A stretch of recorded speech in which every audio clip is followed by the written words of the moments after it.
unmute casters. Hello, everyone. Welcome to Style Esports. My name is Shinkari, and I am going to be your caster for this evening of games. Tonight, we have a best of 5 for y'all. We have the finals of the Ishtal division. Two teams have battled their way all the way to the end. ZMG Venom being put into the losers bracket after their second round of games by the Astral Dragons, pushed their way forward through PF Chang's, through a rematch with the Astral Dragons, and through a rematch with Spacey Groove. Here they are, finally ready to prove themselves one more time. On the other end, Banana Brawlers, here for the first time, actually a lower seed than ZMG Venom coming into this tournament, and have won every single round. Round 1 against the PF Changs, round 2 against the Mythic Ascension, and their third round of matches against the Astral Dragons. And now, here we are. It is the first match of a best of 5 in the Ishtal Finals. And here we are, picks and bans already being finished up here. A bunch of targets, a bunch of targeted things here ready. A bunch of targeted bans already off the bat here. Some specific ones as well. Some more how should I say? I don't want to say that this is specifically a targeted ban at Zark 100, but it is definitely a targeted ban at ZMG Venom. The Misfortune ban here, they played Misfortune every single time last week when they were up against Spacey Groove. So wanting to take that off the table. Singed is a targeted ban against Leo the Ravager. Obviously, you don't want to give them their most played champion by far. It's 76 games to up in the front there. They're one trick. They have 76. So and the second after that is Set at 17 and Shen at 12. So this is definitely looking to be a targeted ban, as well as we see 2 jungle bans from ZMG Venom as well. This has been throwing some shade over at Rengoku, who has over 100 games with a really, really solid win rate on those 2 champions right there. So this is already setting up to be a very, very targeted game, as Volley Bear, another contested pick between these 2 teams. Definitely something King Demon likes playing. Nothing too out of the wheelhouse for Leo the Ravager either, but definitely a solid block-in for Graph Reflect over in the top lane for Banana Brawlers here, as Ornn and Pantheon are going to be locked in. 2 very strong kind of team-fighty kind of champions here, but the big thing here is that Pantheon, even though they are more of a kind of skirmishy kind of champion, because you're kind of locking in Ornn, it kind of locks yourself into doing this 5v5 kind of team fight composition, because Ornn doesn't split push. Ornn doesn't split push real well. He doesn't really have a whole lot of abilities to clear out minions. So that Ornn Horn is really good if you're hitting multiple enemies. But there is the answer right there. Braum is actually a really, really good counter pick to Ornn, especially once we get into these mid-game and late-game fights. Braum can block both R1 and R2 of Ornn, depending on how he places his shield. So really, really good lock-in here. Very comfortable pick for Marty, I'm scared. Definitely more comfortable on some of those tankier picks as well, but does have a bunch of mages and enchanters in the back of the barrel there, as Jinx is locked in for Zark 100. Another hyper carry type champion locked in for the 80 carry of ZMG Venom here. High mobility, lots of attack speed. Not exactly the same as Misfortune, but definitely going to be around the same kind of breath there. As now, Banana Brawlers do have the final pick here of this final set of picks here. Let's see what they're looking for. Taking a little long. Twitch. All right. Looks like we have a Twitch lock in here. So we do have top and 80 carry kind of locked in for the Banana Brawlers here. The good thing is that Pantheon kind of flexible. You know, Pantheon has been able to go mid lane, and we have seen him in the bot lane as well. So this could be either or. I think that if Twitch goes Hail of Blades instead of the Lethal Tempo, Pantheon would be a really, really good support for the Twitch. But Here we are into bans here, taking that Seraphine off the table. Obviously, another really good mid laner that you can lock in if you want that double support to keep your Jinx alive. Galio being hovered here as well, possibly another targeted ban, but I don't really see the need to have a Galio at this point. Like, I guess if you're looking to follow up on the Ornn engage, but Ornn isn't exactly a champion that's good for Galio to follow up on. But, you know, that's the ban.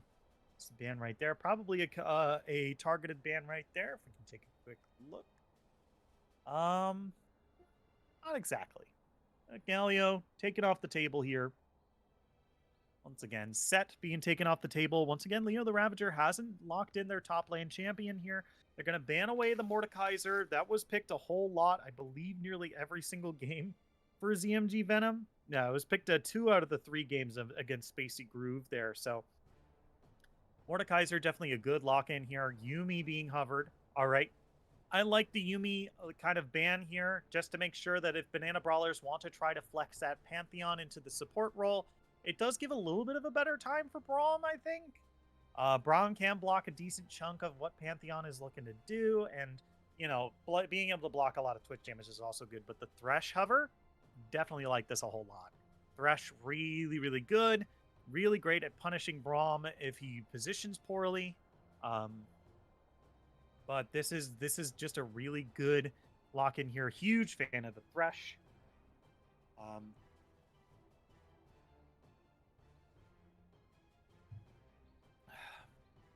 But yeah, we are looking at a pretty solid composition here. Once again, Thresh, good for short engagements here. So Twitch can still kind of go Hail of Blades here and still feel relatively comfortable. But the good thing about Thresh is he's also good in longer engagements as well, especially post level 6. So if Twitch wants to go lethal tempo, that's still something on the table as well. You know, it all comes down to when this Twitch wants to try to pop off, right? If you're looking at Hail of Blades, this is a much better early game moment, but the problem is you get blocked, you get stuffed real easy by Braum. Your auto attack damage doesn't really doing a whole lot, and your DOTs still get blocked. Like, the damage does get reduced by the Braum shield as well, so you end up not really being able to do as much damage. So lethal tempo and going a little later with Twitch might be advantageous for them. As now, we're just getting into the last pick here after Trundle and Victor being locked in for ZMG Venom. Definitely like the Trundle lock-in here. It does mean that ZMG Venom can be rather flexible with where they choose to put this Volibear or this Trundle. Whereas the Ornn, less so, right? Ornn is going to have a little bit harder of a time choosing which lane he's going into, right? Doesn't exactly have the best jungle clears and doesn't exactly have the best ganks either. So Ornn definitely going up into the top lane, whereas ZMG Venom can still kind of decide where they want to be putting this Trundle and this Volibear. So with that final lock-in here, we have both teams locked in here, which means now we get to take a look at where they're going. We're gonna have champ select up in just a second here. Let's see. Yeah, I mean, it's gonna be pretty. I'm not sure who I favor quite just yet. I think Banana Brawlers have a decent way to scale late into this game, but it seems that maybe they might be a little too ultimate dependent. Swain and Twitch, the best way that they can do the things that they need to do and, you know, get all that AoE damage is that they're going to need to those ultimates available, and really keeping track of how those oh, we still have Spacey Groove's logo up there. Oops, hold on. Whoopsie, that's not Spacey Groove. And that's also awkward. What's up with that? Hold on. In case y'all weren't clear, I'm gonna turn the lights on inside Not a problem. Inside man, why is it looking like that?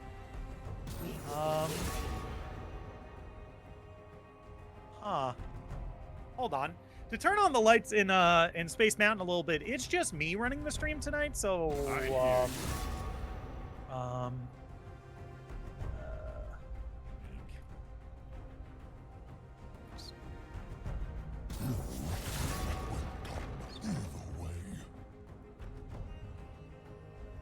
so I'm just gonna try to hotfix this real quick as I can for y'all. Yeah. So also double awkward that Discord is in that window as well. But yeah, I'll try to get that fixed for y'all as fast as possible here.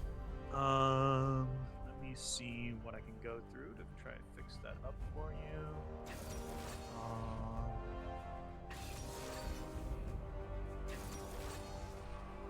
You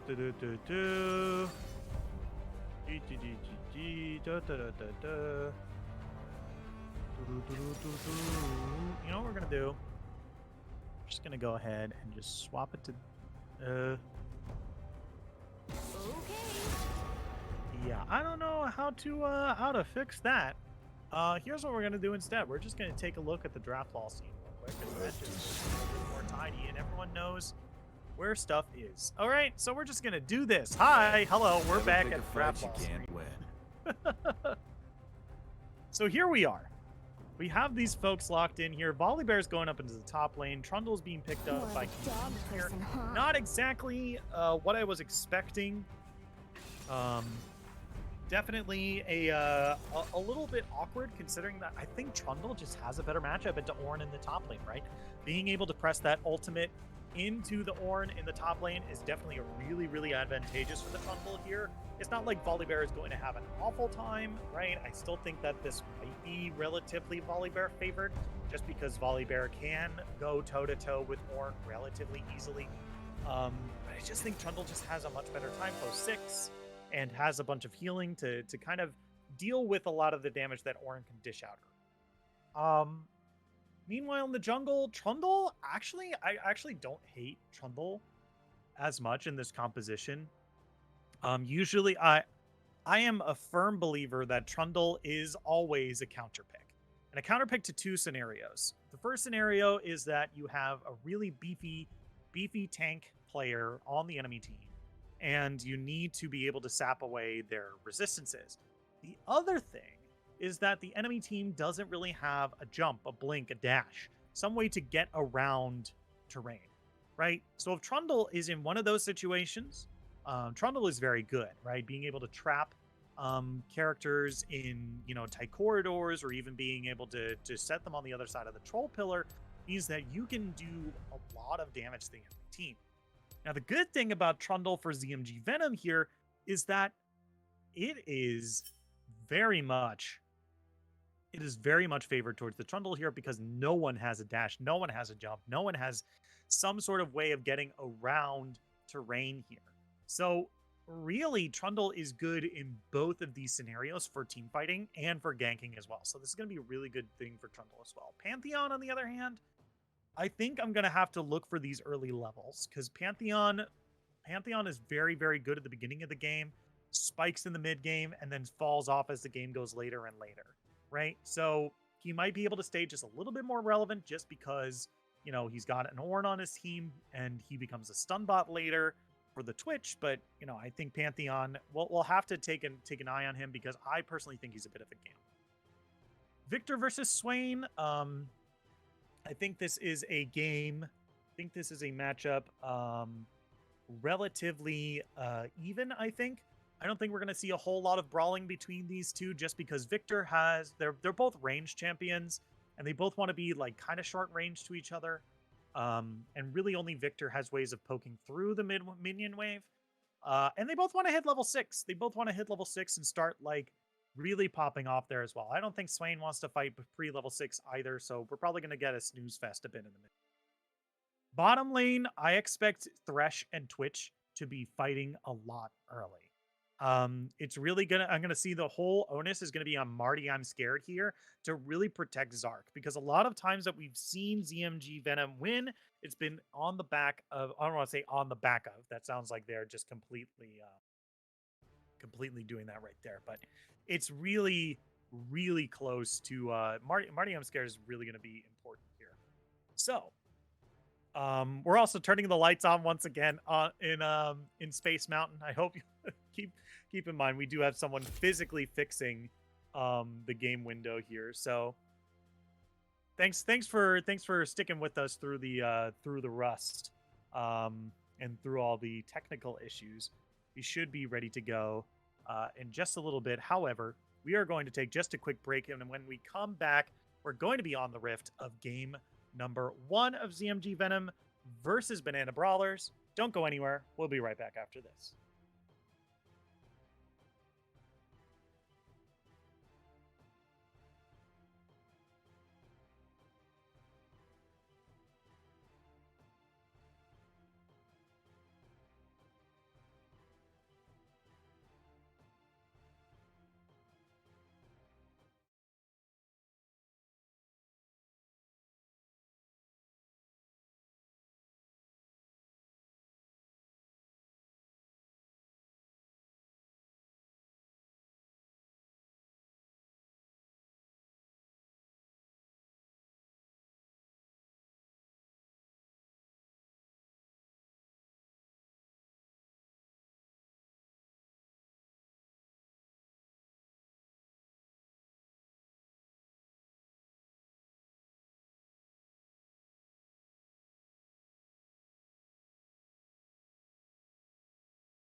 Alrighty. Welcome back, folks, to Style Esports. My name is Shinkari, and here we are on the rift of game number 1 of ZMG Venom versus Banana Brawlers. Huh. That's not what that's supposed to look like. Interesting. Wonderful.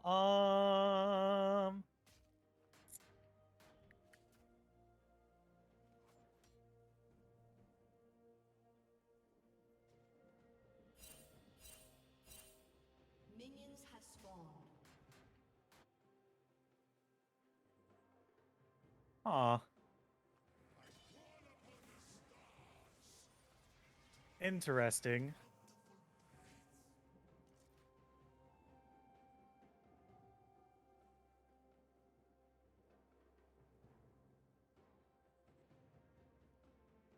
So if this is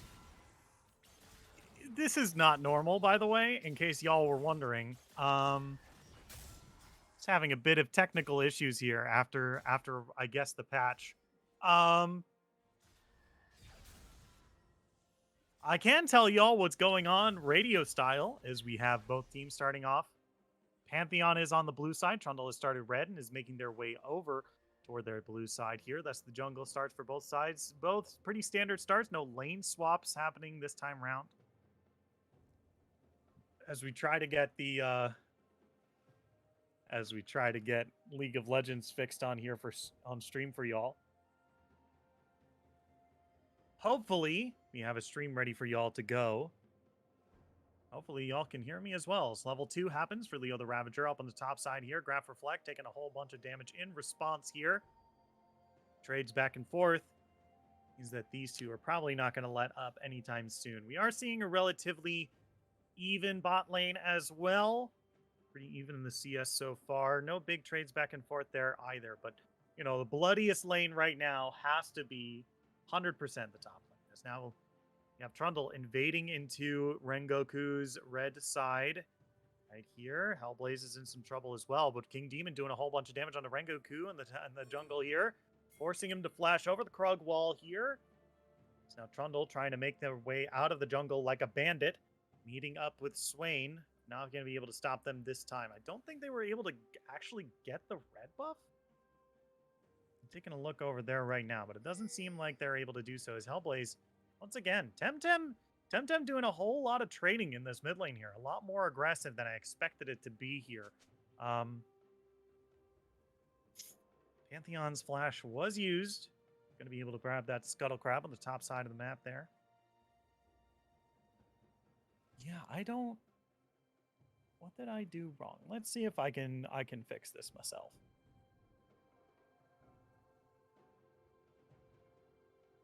A summoner has disconnected.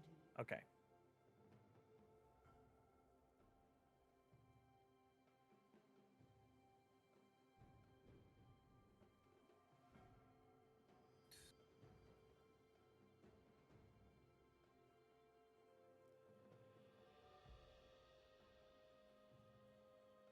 Yeah, we got a bit of a pause for us as well, so this will probably be fine. Give us a chance to finally fix whatever this is happening. So I apologize for the issues in the stream. Let me see.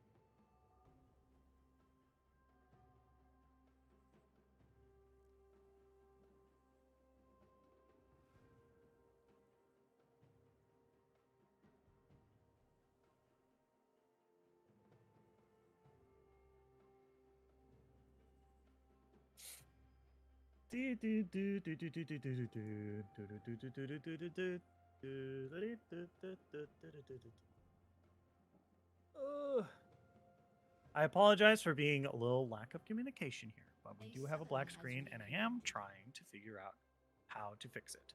So I apologize that what normally would be casting is now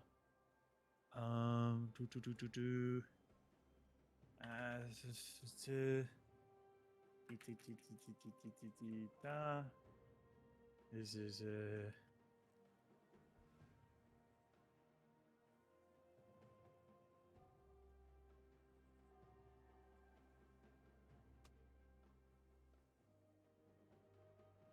Alrighty. We finally have Trundle one more time around the red buff here. Rengoku around the sides here. That's going to be the Swain eyeball coming up around him. He is slowed. We're going to have that second pause after the first pause. Thank you, Visual Bugs. Love to see it.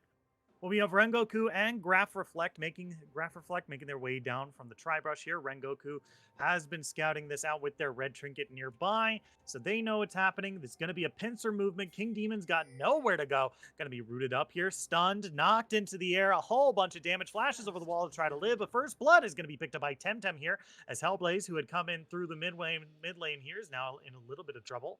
Finally going to be able to make it out alive, but First Blood is picked up by Banana Brawlers.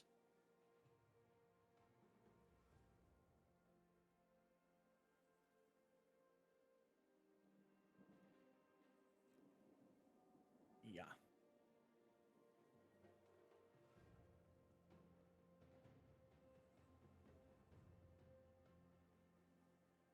Yeah, once again, I apologize for the black screen. I'm trying to get it fixed right now. Yeah. Yeah, no worries. Trying to get it fixed as we continue on here. Leo the Ravager getting ganked up in the top lane here. Rengoku has shown up. Leo the Ravager has barely any HP left to hold on to. Looking at about... Oh, he's going for under the tower, though, trying to get something, but he's underneath the tower. He's got less than 100 HP. Rengoku is going to be the one picking up the kill as Volibear turns to ice and shatters. Graph Reflect going to be perfectly fine underneath that tower.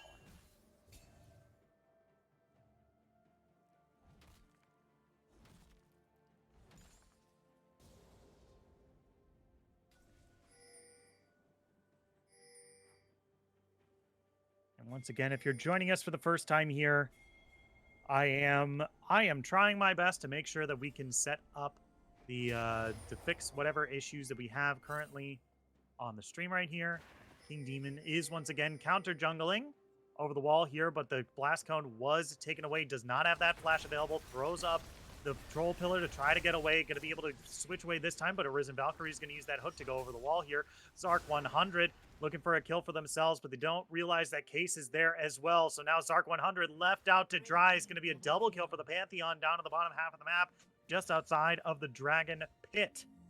It's now Hellblaze looking for maybe something cheeky by themselves here, but they're going to be pulled in. Gravity Wall comes down, be able to stun them up as they walk away back to the mid lane here. Temtem still looking for a bit of a fight. Shotgun Fingers comes out, being able to land the root, hold them back in. There's just a bit of damage trading back and forth as neither team is able to secure the dragon at this stage of the game. So even the red team is going to back away here. We do have some lethality items being bought for the Pantheon here, and this is a real good opportunity to do so. Once again, I'm trying to do my best.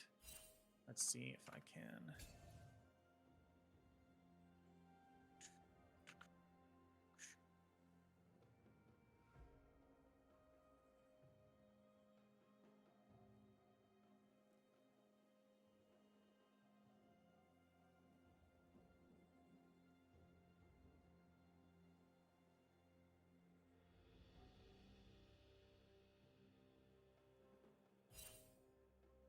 All right.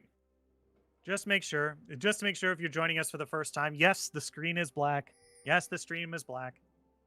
Just want to make sure everyone's on the same page here. Don't worry. It's not just you.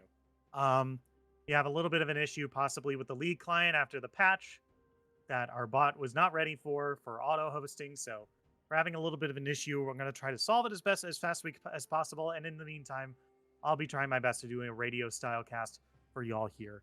My name is Shinkari. Welcome in. We do have the finals of the Ishtal bracket here for y'all on stream. Banana Brawlers are on the red side, and ZMG Venom is on the blue. We're about 8 minutes into the game, and Banana Brawlers are already looking pretty tough with a 5-kill lead. They're up 2.76 thousand gold. No towers have been claimed yet. No dragons. It looks like the blue team is finally organizing on this top half of the map to try to get the Rift Herald. Trundle and Volibear are over there right now with Victor finally shoving in the wave in the mid lane.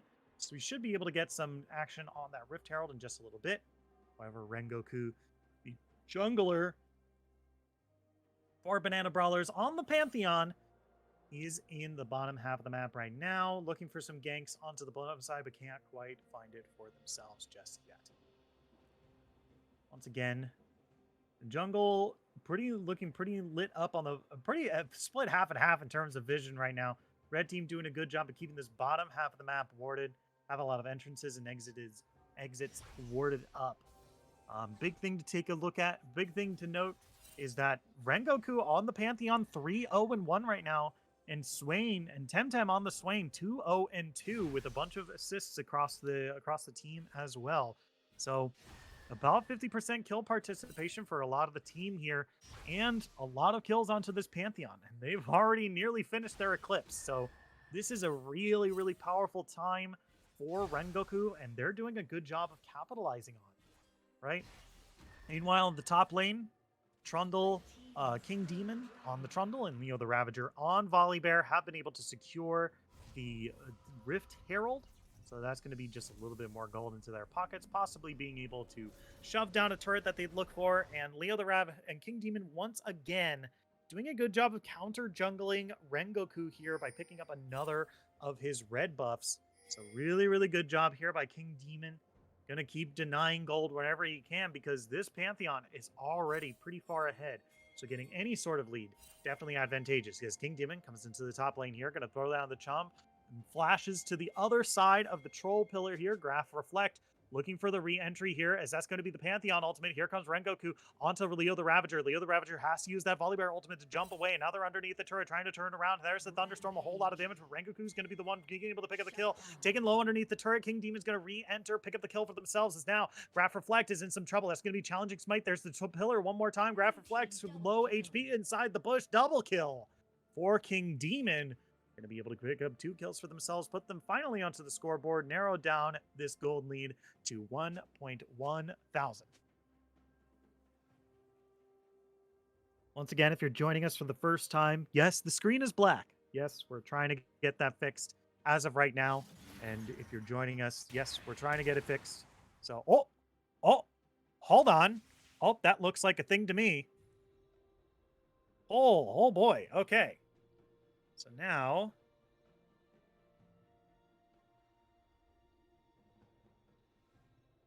okay, let me go ahead. Let's pause right here.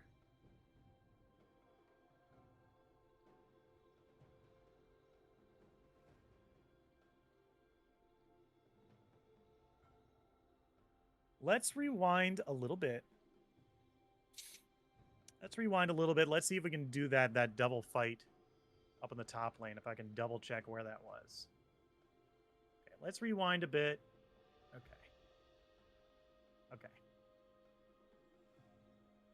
Let's go back a little more. All right, that's what we're going to do, 9:59. All right, let me go ahead and we'll get this up to speed with y'all. As, once again, thank you all for being patient. I apologize for being just a little awkward. Got the scoreboard back and toggled. That should be ready to go. And let me... I want to...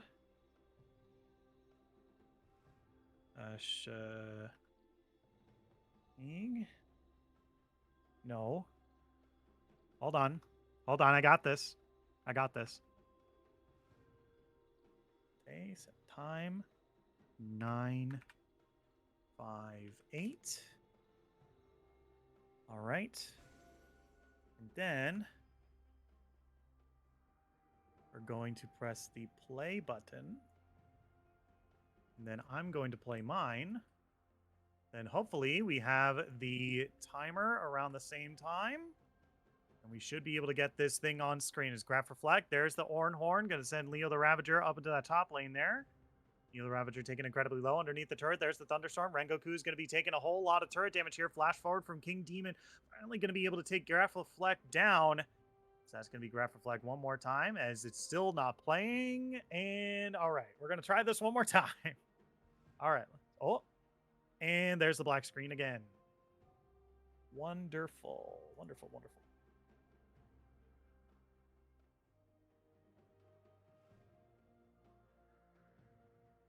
It returns. Or not. Or no. But are you playing though? That's odd. Okay, hold on. Hold on. I can do this. I can do this. I got this. Set it back to 10 minutes. Okay. Let me go here.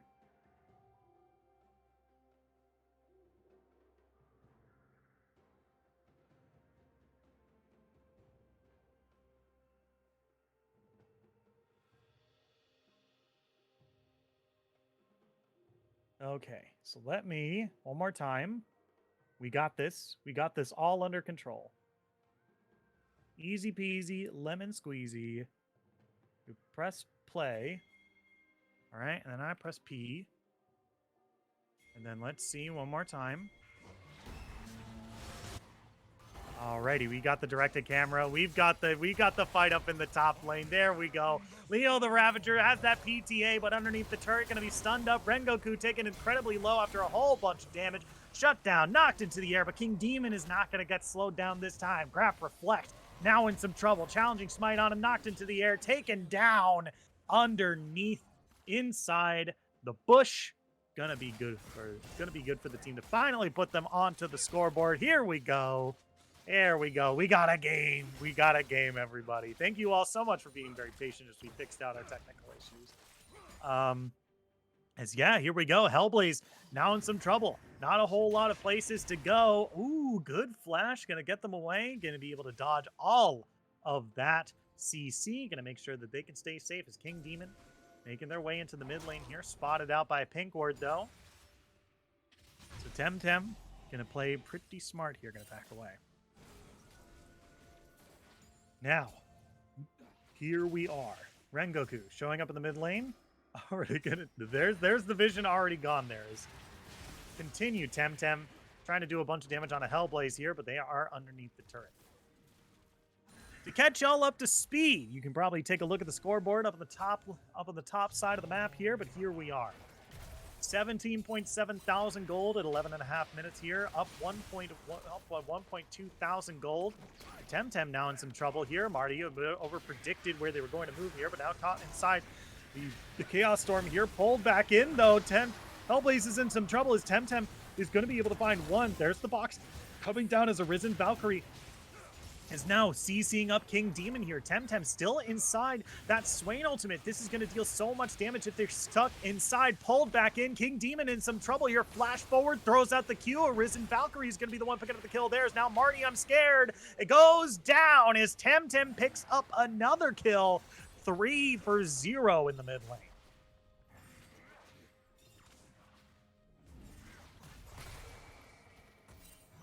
And you know, this was an opportunity for ZMG Venom to start to get some advantages for themselves and, you know, really get some footing back into this game, but almost immediately they lost it here. Is now 12:35 in, up 7 kills and up 3,000 gold. Banana Brawlers looking pretty good right here. Shelly popped right before the end of the cooldown there. Going to be making their way down to the bottom lane here. So Case and a Risen Valkyrie here will be ready for that. As here comes the top lane. Rengoku coming up here. That's going to be R1 coming out from Graph Reflect. There's going to be R2 knocking the bear into the air. Leo the Ravager here just grabbed the kill. Rengoku is going to kill Leo the Ravager. Now, Shelly pushing into the bot lane here has to be escorted. But here comes Temtem, Arisen Valkyrie, and Case to defend this turret right here. Temtem already getting the eyeball on the back there. Gonna get the charge, some decent gold for themselves. That's gonna be all she wrote this time. Shelly goes down.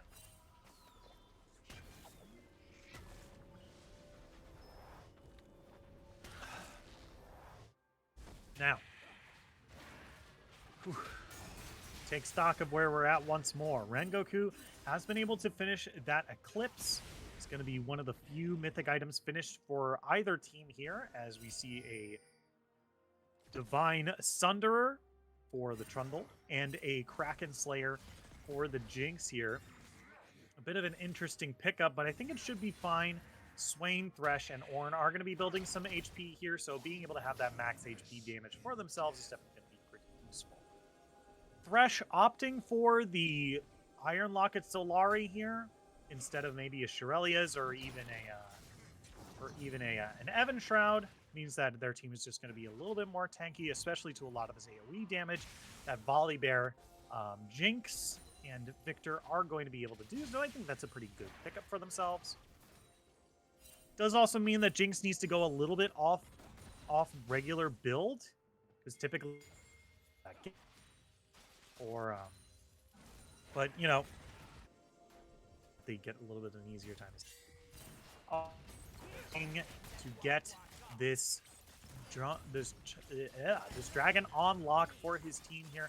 They are down a dragon here, so just looking for that might be useful here. As a Risen Valkyrie making their way down to the bot lane. The hook does not land, but Case is still looking for a little bit more. There's the slow to the enemy team, and Rengoku did use their ultimate to get down here as well.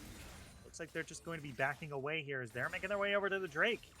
They do have an Unleashed teleport on their side as well. Graph Reflect is ready to go. There are some wars that he can teleport to as well if they're looking to fight this. Here comes King Demon around the side. I think that looks like they're going to be able to grab a cheeky steal this time around. So Cloud Drake goes over to the red team, goes over to Banana Brawlers here as the Hex Gates activate. Here comes the Hex Tech Drake. Hex Tech Drake here. Going to be able to give a whole lot of stats to the enemy team. This is a really, really valuable Dragon Soul for both teams here. So we'll be looking to see some Dragon priority here, especially after that is now Zark 100 looking for Case underneath the turret here, but still can't quite find what they're looking for. This is a really good rotation from Banana Brawlers one more time, grabbing and securing these neutral objectives super early, taking advantage of the lead that they've gathered in this early game. Here is now Arisen Valkyrie. Does have the boots. Looking for him. Play. Throws out the hook. Doesn't quite land. So it looks like they're just going to be able to back away here this time. Rengoku does have that spear. Does have the, the Rift Herald available to them. So this could probably take down whatever turret he throws it into whatever lane. Probably top and mid are possibly most vulnerable as of this state. Mid going to be the most vulnerable thing, probably the most assured pickup for them here. We continue on. 17 minutes in. We're looking at some CS leads across a couple of these lanes here, but that's going to be the biggest thing keeping ZMG Venom in this game right now. They are down 8 kills, down a couple of big objectives as well. Luckily, they were able to secure first turret as well. So this is still just a whole lot of ZMG Venom just kind of keeping themselves alive in this game for a little bit longer. Because remember, their early game, not as good as the red teams here. They want to scale just a little bit later, right? That's why they picked the Victor. That's why they picked the Jinx. And arguably Braum as well. So there's a lot of scaling to be done here. And for the most part, they're stemming the bleeding as well as they could, right? Down just 3,000, just less than 3,000 gold here. Like, this is not the end of the world. This is still something you'll have to climb back from, but it is not the end of the game just yet. Especially getting into this getting close to the 20-minute mark here. We just need to see Zark 100 continue to CS, continue to farm properly so that he can keep up with the rest of the team here. Keep up, or even just continue to just have some dominance for themselves as well. Because once again, Zark continues to be a relatively solid champion here. Is now Hellblaze stuck underneath the turret. Rengoku shows up. Temtem taking up the turret here. Now passes over to Rengoku. This Chaos Storm is going to deal a decent chunk of damage. Super Mega Death Rocket comes across, but it goes a little too far this time. So that's going to be no kills in the spot lane for the blue team, but it is going to be a kill for the red team one more time.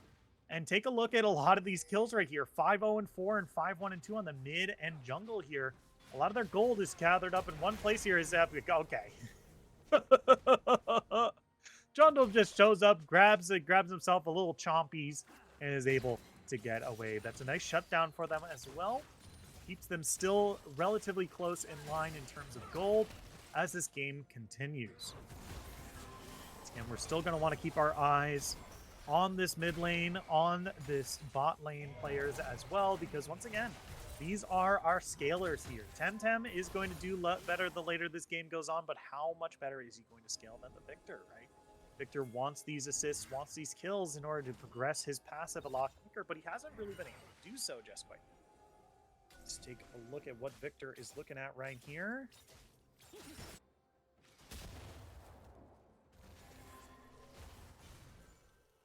Yeah. I guess we can take a look at the number of hex fragments. Oh no, he has 64 hex fragments. So he has just a little bit more hex fragments before he's able to upgrade upgrade his abilities. It's quite yet. I don't think any of these abilities have been upgraded just yet, so we're still looking at 64.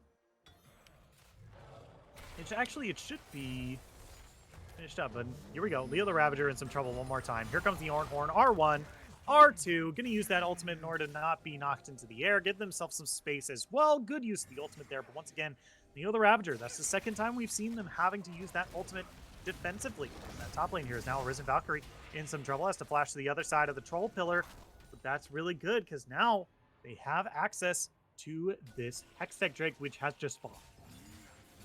Rengoku does not have that Grand Skyfall just available just yet, but they do have a TP coming in from the Ornn. Going to be rooted up, but this Jinx does not do enough damage to this front line yet. Arisen Valkyrie taking pretty low here. That's going to be the slow coming out from Temtem here. Pops that ultimate, looking for Hellblaze here. Going to be able to be exhausted for just a little bit longer. Hellblaze comes in, throws out that Gravity Storm, but here comes the rest of the damage here. That Prisoner's going to be slowed down just a little bit more as these HP bars from the red team are ticking really low. They're taking up the dragon right now and taking up a bunch of AoE damage. This might be the time for the blue team to re-engage. Temtem, once again, does not have that ultimate available. Going to be taken down as now Zark 100 does have that movement speed, has gotten excited. Can they keep going? The rockets are keep going, but now Case is going to re-answer here as now the red team does not have a way to answer this Drake now, and now they're going to have to pull backwards, not going to be able to find any cheeky steals.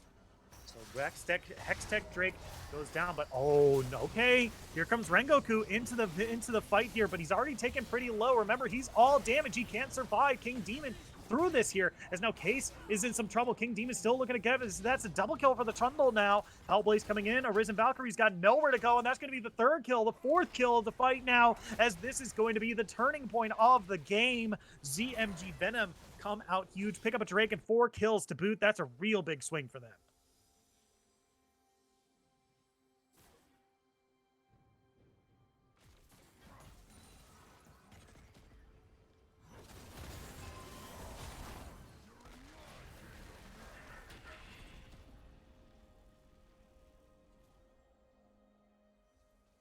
Now we take stock of where we're at. 22 to 20 here.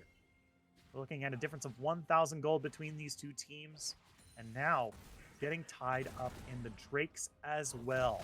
Rift Herald is finally gone, which means Baron is now on the menu, boys. Gamers, we've got Baron on the menu. So we'll have to see how both these teams start to maneuver around it, because this is around the time when you're able to start being able to benefit from having that Baron up. Now, once again, here we are, looking at about 23 minutes in this game. Now both teams still trying to pick up. Still, I have to hand it off to ZMG here. They're doing a good job of defending their own turrets. Been so far that even though Banana Brawlers have been able to win a lot of these early engagements, they have not been able to take a single turret away from ZMG Venom here. So even though they skyrocketed ahead early, they really weren't able to convert it into any major objectives outside of the Baron, or outside of the Dragon and the Rift Herald as well. So now looking at a difference of only 900 gold or 1,000 gold at this stage. And this is where ZMG Venom starts to catch up and maybe surpasses their opponents here. I think the big thing is that Jinx almost has their Phantom Dancer online. They have their second item nearly online as well. You know, this is now a time where Zark 100 can really, it's make or break time, I think. You know, remember what's on the line here. This is the finals here, best of 5, and this is only game number 1 here. This could be the start of a reverse sweep scenario. Who knows? But both these teams looking to grab that prize for themselves, the first place. Both have worked so hard to get here, and who could have imagined a more even matchup here? Because at the end of the day, this is the third seed. ZMG Venom is the third seed, and Banana Brawlers coming. This was the fourth seed. So this is two relatively even teams here coming into these finals. And I don't think you can ask for something better in the finals here, as we do have a bit of a slowdown here in the match. And this could be something that is definitely beneficial to ZMG Venom here.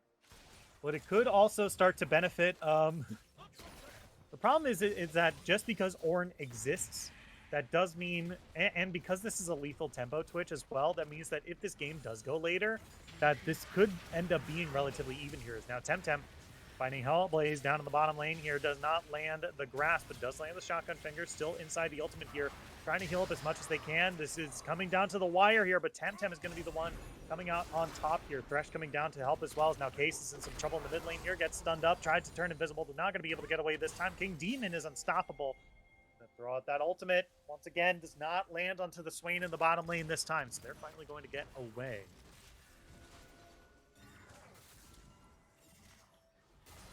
All right, now we continue.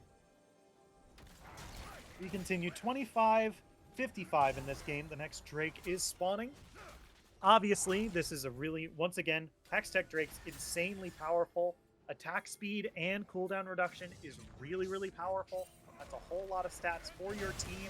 As now, Risen Valkyrie in some trouble here, as now they turn their attention over to Temtem. Does not have that ultimate available, but they do lose the turret in the middle of this fight. Rengoku tries to dive on the Hellblaze here, but is immediately punished for it as they've stunned for infinity. R2 lands onto a decent chunk of the enemy team here, as they might be able to pull back, as Leo the Ravager taking a bunch of damage in response here, as Temtem trying to throw out as much damage as they can. As Grab for Flex is going to be the one picking up the kill there, as now Temtem picks up the second. Now with these low blue team HP bars here, they can't continue the fight. And now they make their way over to Dragon. This is going to put them on Soul Point.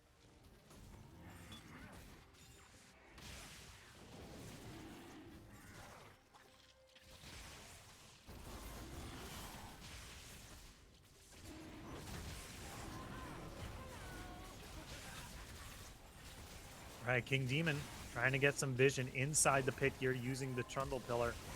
Got the flash in. Let's see if he can get the steal. He gets it. Oh, no. He's in the middle of the team, though. He gets the steal, but he's not going to be able to get anything after that. Pings.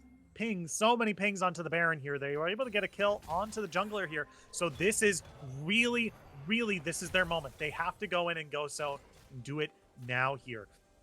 Problem is, Arisen Valkyrie is pretty low here. Temtem is going to re-enter the fight, does have that ultimate available, and this is going to be definitely a little advantageous for them. But the blue team, if they want to get them off the Baron, they need to show up now, and here they come. Jinx is in the top lane right now, ready to go, and these HP bars have already been taken pretty low. And remember, these are resistances being shredded by Baron here. They can take their time if they want to go in and fight this. And Rengoku is taken pretty low here. That's going to be the Glacial Fissure coming across, but they're looking to finish off Rengoku before they can do anything. Super Mega Death Arc comes across, but it's not going to be able to finish anyone off this time. Temtem goes down. Victor being able to pick up a kill. Victor picking up the 7, and thanks for the leash. Blue team walks away with the Baron Nashor to boot. They're going to get it on 4 members of their team. They get the Dragon. They get the Baron. This is a huge swing for ZMG Venom. What a couple of minutes this has been. This is the turnaround we've been waiting for.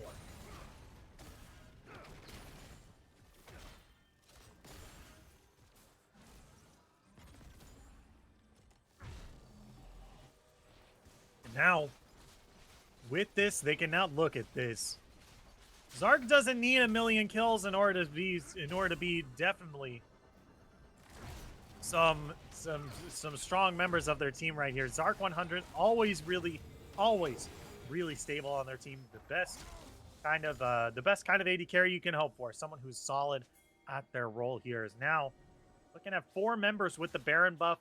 They were able to secure that inner top turret now. Because now they're finally able to put themselves in the lead. 50.7 thousand gold. This looks at about 2.8, 2.9 thousand gold in the lead for themselves. Man, this is looking really, really tough. Because now it's starting to swing into ZMG Venom's favor here. And this is kind of what we predicted, right? Hellblaze and Zark are very strong right now. We're looking at a 3-item Jinx comparison to 2 items on the Twitch here. Now, granted, that is an ornament.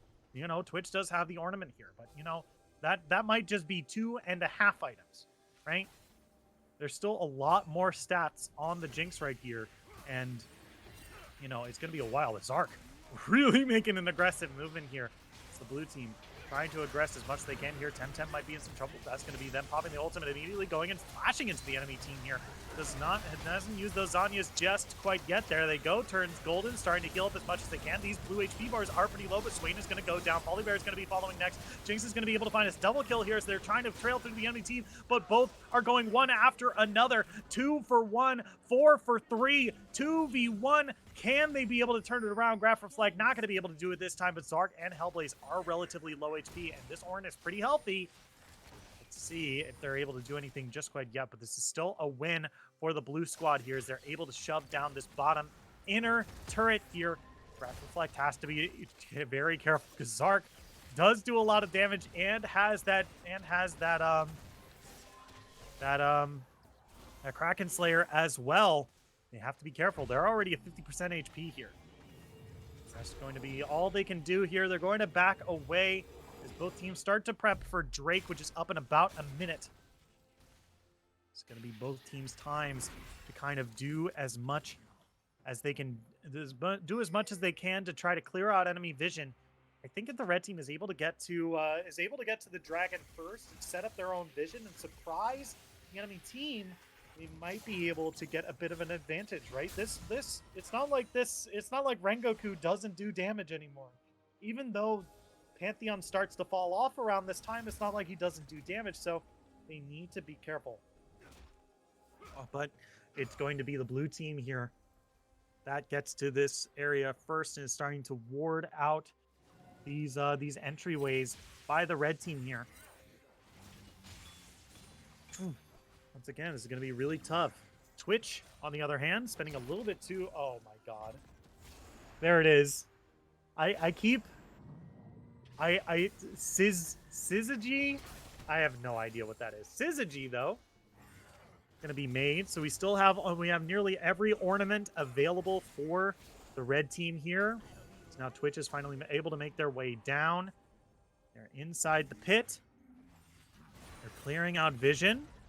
And now, let's see who's going to initiate the fight here. Rengoku is on the wings here, waiting to use that ultimate to jump in. Arisen Valkyrie, already pretty low here, has tanked a little too much poke damage here. Is now both teams just kind of waiting in the wings, waiting for some sort of initiation. There's the pull, and here comes the Grand Skyfall here. Hellblaze is going to go golden here, as that's going to be Temtem going into the enemy team. Hellblaze is taken incredibly low, and they've dove onto Zark on the backline here, but the rest of the team is doing such a good job of peeling for the Jinx here. They're not going to be able to get on top of this. King Demon is going to be able to find that kill there. Super Mega Death Rocket goes a little wide as Temtem trying to finish off Zark, going to be able to grab that for themselves as well. Graph Reflect here, going to be able to find some more damage, but Temtem, look at that HP bar. You can't kill him. He's going to clear the enemy team. Triple kill for Temtem. Can he find more? King Demon trying to duel him as best he can, but he's staying inside the ultimate. He's trying to get away. The graph does not land. Temtem, you still got it. Can you get it? He's still inside. There's the last bit of damage. Temtem with the ace. Holy moly. Quadra kill for the Swain. They were able to defend the Drake, and now they can turn it around and put themselves on Soul Point. What a turnaround. Temtem, holy moly, the Swain, OP.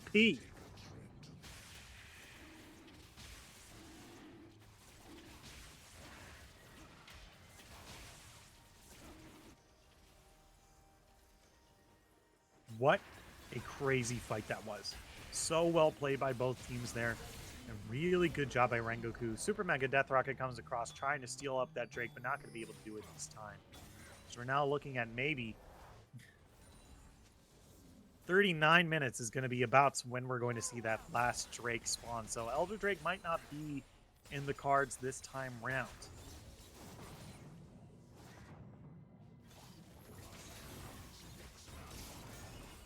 However, the next big objective on the map.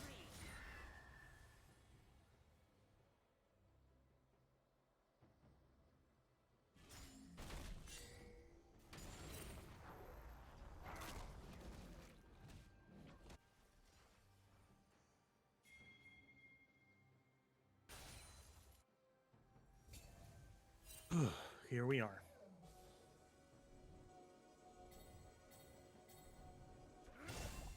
Okay. We have Baron on the map for both teams, looking for it this time round here. Red team does have it warded up. They do have the Scuttle Crab as well. We're going to find a cheeky quick turret over on one side of the map. Here's Leo. The Ravager is caught out here. This could be huge. Has to use that ultimate in order to try to get away, but R2 is going to knock him into the air. Temtem now looking for something as here comes the Grand Skyfall onto Leo the Ravager here, but immediately taking this opportunity to start up the Dragon, start up the Baron here. King Demon is by themselves. They need to get over here quick. That was such a sacrifice to look for the Volley Bear, but now Marty, I'm scared, going to be the sacrificial lamb for his team. But now this red team needs to go and collapse onto the blue team if they want to be able to take this Baron buff off the map, but they're taking way too long. They're out of there. They're gone. They might have lost 2 members, but they are able to get away with the Baron on 3. This is big. Once again, another swing back and forth. This is turning into a rather swinging kind of game between these 2 teams here. Because now, with Baron buff on their side, Trundle, Victor, and Jinx, all with the Baron buff here. Let's see if they're able to get a big win off of this. Remember, there's a whole lot of turrets down for the red squad here. They only have a couple turrets between them and inhibitors. So this could be the final moment that ZMG Venom is able to crack open the base that they're looking for here. 2 minutes on the Dragon.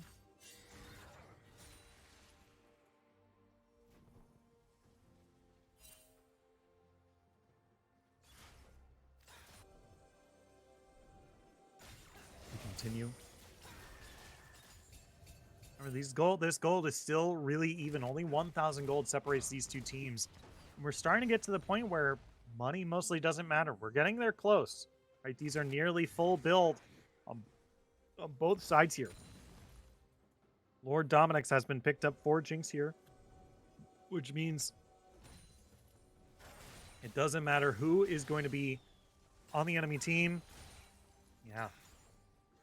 I still think it's a little surprising that there's still not a whole lot of heal cut for ZMG Venom here. I feel like it's the most important stat against a Swain here, and they're still not exactly building it. It's going to be pretty good against that Twitch as well, as now they might be spending a little too much time trying to ward up and get these weird flanks. You've got the Baron buff. Should be looking at these turrets, should be looking at shoving these waves. Well, we're seeing them clearing wards and like the river and such. And like, y'all have the damage. Here we go. It's going to be the Grand Skyfall coming down, looking for Zark in the mid lane, though. Not going to be able to find him. That's going to be the teleport coming down as well. Leo the Ravager in some trouble as Temtem looking to fight the bear down in the bottom lane. Rengoku flashes forward. Found Hellblaze, forces the flash out of the Victor now. Gravity Well comes down, but not going to be able to find any stuns this time. That is one ultimate down for the Banana Brawlers. Still, all ultimates available for a ZMG Venom here. And this is important. This is real important. Remember that this was a team completely, I don't want to say completely dedicated to it, but definitely, you know, their ultimates are really, really important to the way that they want to play this game. And to have one ultimate down is going to be a big problem for them. As once again, they're trying to look for a pick in order to gain a man advantage at this next objective here. Rengoku dealing a decent chunk of damage on a Marty. I'm scared here. Once again, here we go. Remember, this is the soul. This is for soul right here.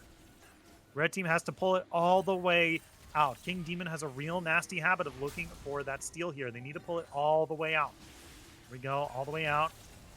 They pulled it to the edge of the ring here. As here comes the blue team around the corner. King Demon hops over the wall. This is going to be the fight. Temtem jumps into the enemy team here. Hellblaze taken incredibly low. Blue team is able to secure the Drake. That's going to prolong this soul a little bit longer here. But the red team is falling one after another.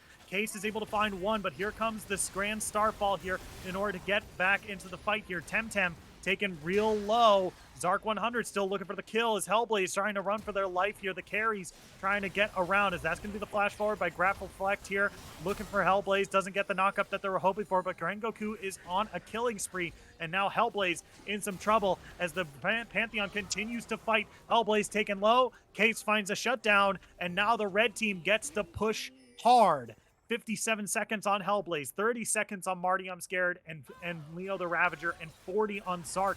This is their moment. This is their opportunity. You have to take their everything. You can't afford to be slow. This is a game. Okay. All right. King Demon interrupting. Rengoku's back here. Gonna look for a 1v1. Here it comes. Rengoku trying to turn this around as best they can. They do have the Eclipse, but that is a whole lot of armor and HP on King Demon here. Pops the ultimate as well. Shut down for King Demon.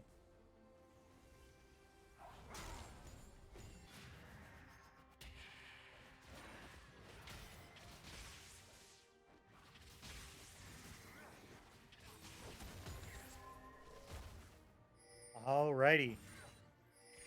As now, once again, we have another long one here, ladies and gentlemen. 40 minutes. 41 minutes of game in game one here. Both these teams really not giving an inch to the other at any stage here. And neither of them willing to make any sort of big plays. It's going to keep this game going a little bit longer. We have 13 seconds on the next Baron. Remember, Baron gets more powerful the longer this game goes on. Still, no inhibitors have been taken just quite yet, and there's still inner turrets for both teams here available for either to pick up. Here we go. Leo the Ravager just a little out of position here. Temtem looking to punish here, but Leo the Ravager immediately going to pop that movement speed. Because here we go. Blue team starting up the Baron immediately here. Red team coming to answer over the wall. Grand Skyfall coming through, throwing down the spear. There's the Orn Horn as well. R2 does not land here as Hellblaze forced to go golden. Zark 100 on the backside here, fighting out. Arisen Valkyrie tries to pull them in, but goes down before they can even continue to fight. As Zark 100 still doing a whole lot of damage on the back end here. Taking down Rengoku as well. Temtem going to be the next target here, trying to heal up as much as they can here. Do have that Spirit Fist, so they should be able to live a little bit longer. Not going to be able to do so one more time, but Temtem takes Zark 100 with them. It's a 4-for-1, and Graph Reflex is the only person left. Is now 42 minutes in, finally going to pick up that Baron for themselves. If you're full HP, don't back.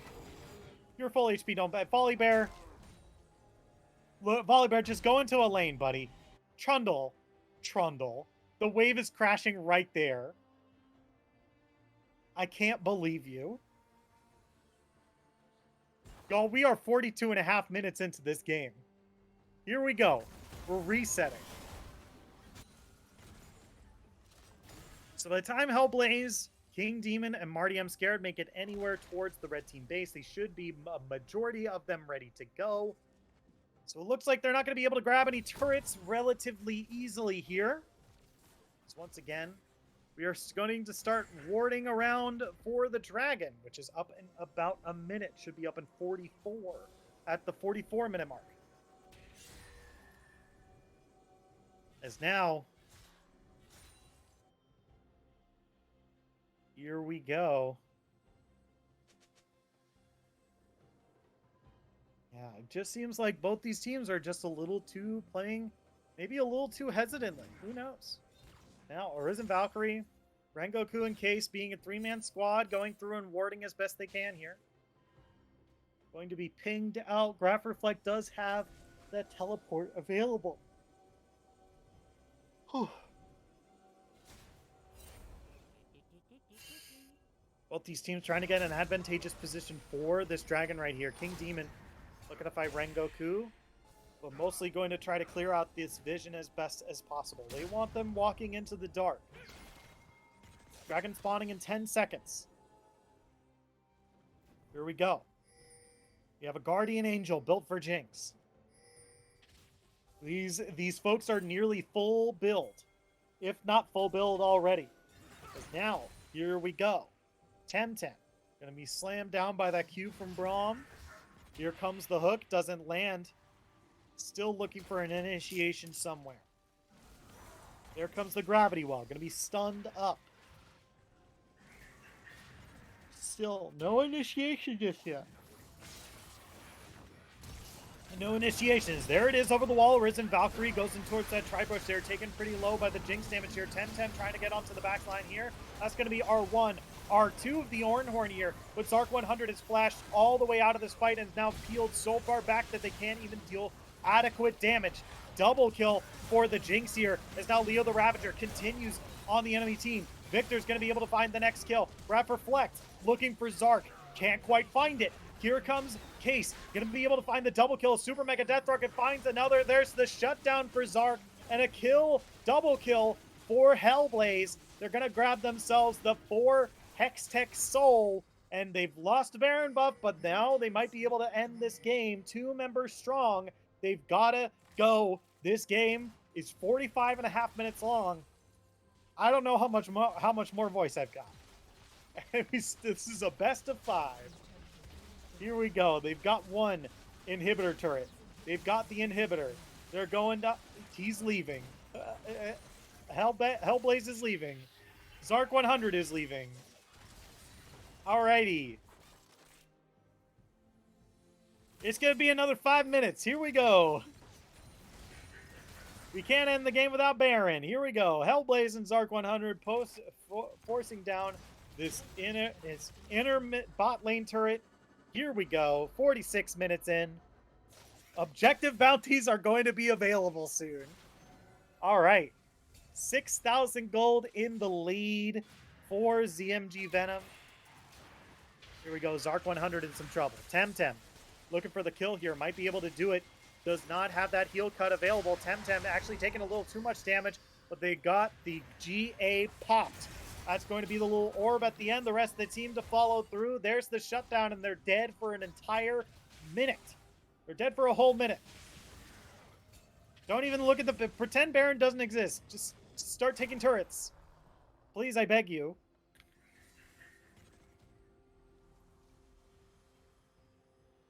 Okay. We have a back from Temtem. They had barely any HP. That makes sense. We've got the blue team raring to go for this Baron buff here, which is spawning in a little bit over than a minute. So Zark 100 should be ready to go at the time this Baron is spawned and on the map.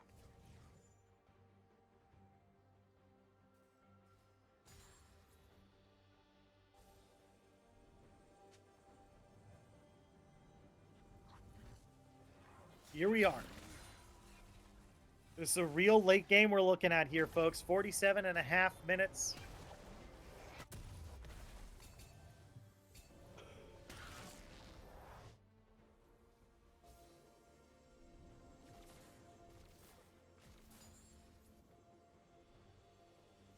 Alrighty.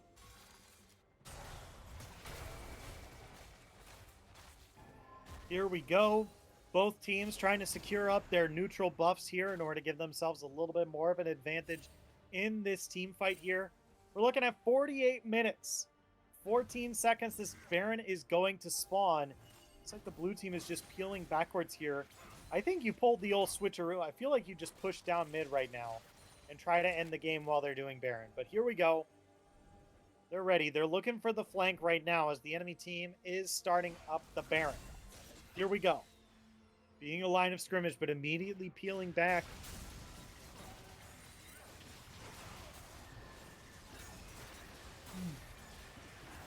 Now, that's a root on the King Demon here. They're looking for the CC. Didn't quite land the play. Still pretty healthy, as that's going to be R1 from the Ornhorn. R2 coming down as well, as Twitch is going to be able to find the first kill. Twitch finds the second. Temtem looking to keep Hellblaze in the fight, but Jinx is going to be able to find the kill onto Swain, as that's a kill for Ornn. Play backwards. Zark hooked in. There's the damage. There's the clap. Zark 100 going to be able to find the kill onto Thresh here, as now Graph Reflect is looking for the team, but look at where Leo the Ravager is. Immediately onto the Nexus, and that's going to be game number 1, a 49-minute slug fest as ZMG Venom comes out on top. Whew. Wowie zowie. That was quite the long game. As that basically played out the way I thought it was going to, where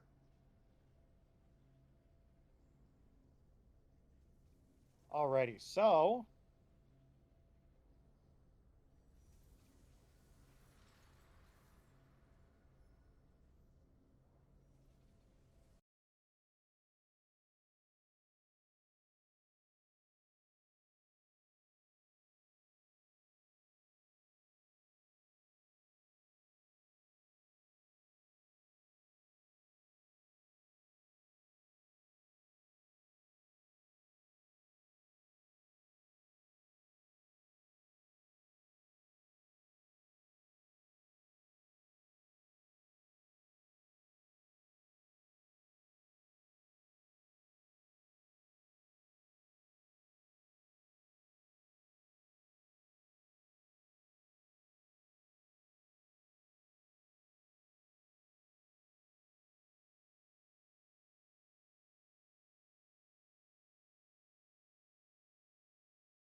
Hello, everyone. Welcome back to Zero Gravity, or welcome back to Style Esports. Sorry about that. Oops. Just give me 1 second. Should be this, and then it should be Dreflall, and then it should be this one. Alrighty, that should be the new draft law ready to go for you right here. Yeah, there we go. Already got Bix and bans underway. We have a lot of similar bans already coming through. Singed and Mordekaiser being banned away by Banana Brawlers here. As Viego banned away once again by ZMG Venom. We're probably going to see the Belveth banned away as well. Once again, Banana Brawlers really careful on those, or really strong on those two particular characters right there. But Swain is going to be taken away from Temtem this time round. Misfortune going to be banned away from ZMG Venom one more time. Another ban to target Zark 100 down in that bottom lane. If you're joining us for the first time, hello, my name is Shinkari. We are into game 2 of the best of 5 of Banana Brawlers versus ZMG Venom. Now, if you're joining us for the first time, you missed a 49-minute slugfest. Interesting enough, ZMG Venom banning away the Volley Bear here, going to leave Belveth open for Banana Brawlers to lock in if they so choose. Jinx going to be the first lock in for the Banana Brawlers here. Definitely a good lock in. Similar champion to how they were playing in the previous game with the Twitch as well, but now ZMG Venom has the pick of the litter with a lot of things available to them. Zark 100 is still pretty comfortable on that Samira lock-in as well, has a 54% win rate on it with 70 games under the belt as well, offering to look for the Tristana. Now, this could be a lot more aggressive early game from ZMG Venom, depending on how they want to play this Tristana. Tristana definitely good with that lethal tempo, but also good with Hail of Blades as well. And if they opt for the Hail of Blades here, Braum is not a bad lock-in to pair with the Tristana either. So really good lock-in here, but it's going to be Maokai going to be locked in for ZMG Venom here in the support position. This wasn't a support that they were able to use previously, but it is certainly available to them if they try to use it around here. Now, Maokai has been attempted to be used recently by Graph Reflect up in the top lane there, trying to at least try to test out that top lane pick here. But the good thing about the Maokai lock-in here is that you're not quite sure where it's going. Maokai is rather flexible, whether it's going into the top lane or the support role. Both are relatively pretty good for him. I'm a huge fan of the Maokai with the Imperial Mandate, or even the Evan Shroud as well. So Maokai, a lot of good options for him as well. Into the bot lane against the Thresh, I still think that's a good idea. And especially having a character with a point-and-click CC to follow up with Tristana's high burst damage early is definitely really good, going to lead for a very strong early game here. But once again, Maokai rather flexible, so we don't quite know where it's going just quite yet. Shen is going to be the lock-in for Banana Brawlers here. Is going to be going into that top lane for sure.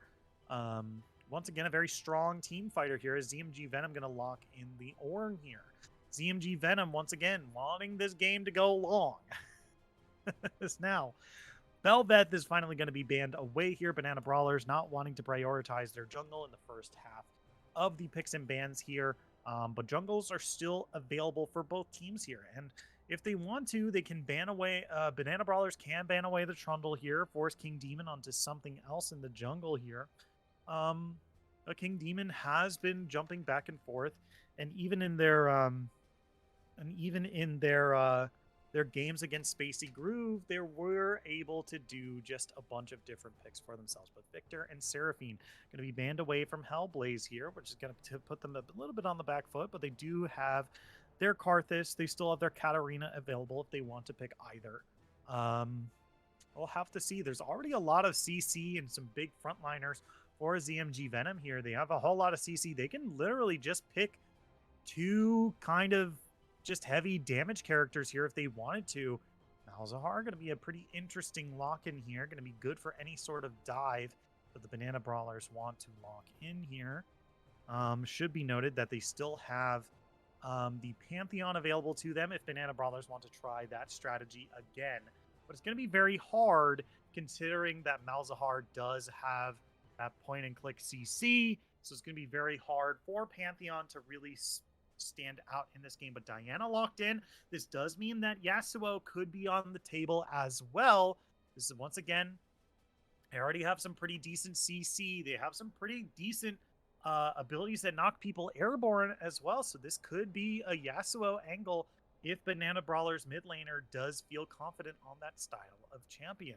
Definitely feel goes well with the Diana in the jungle as well. We'll have to see. 3 seconds left on the pick. It's going to be the Yasuo lock-in.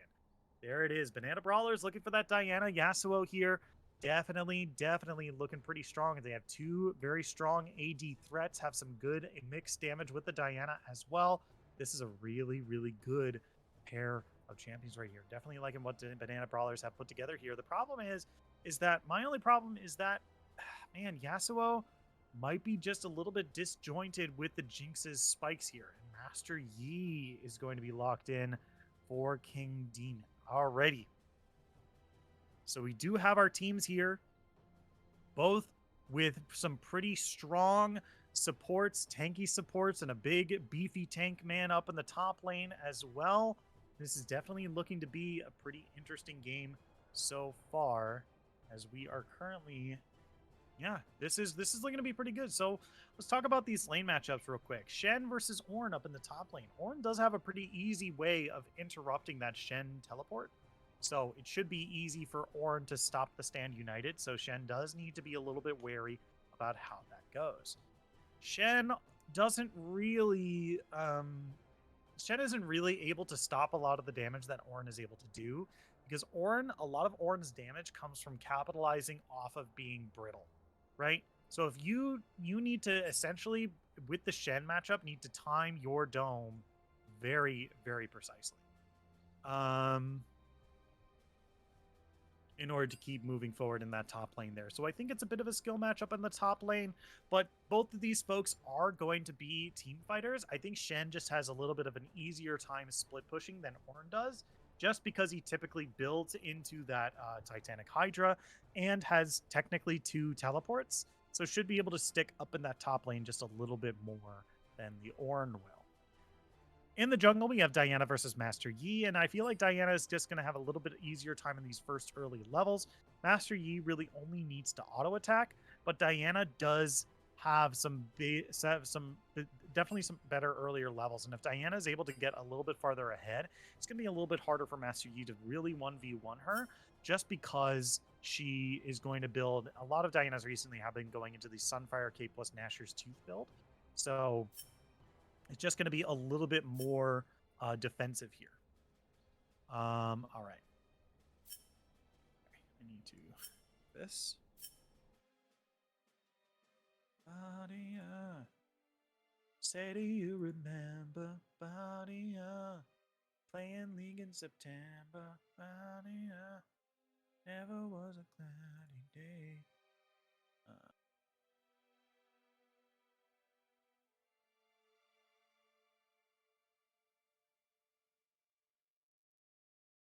Okay, that means you gotta do a little bit of this.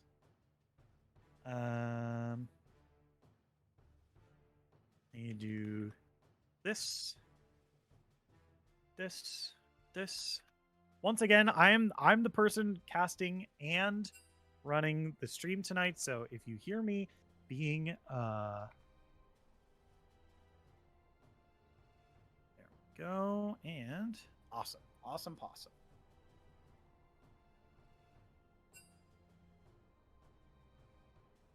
Alrighty. And then finally in the mid lane, we have Malzahar versus Yasuo. So generally speaking, we have a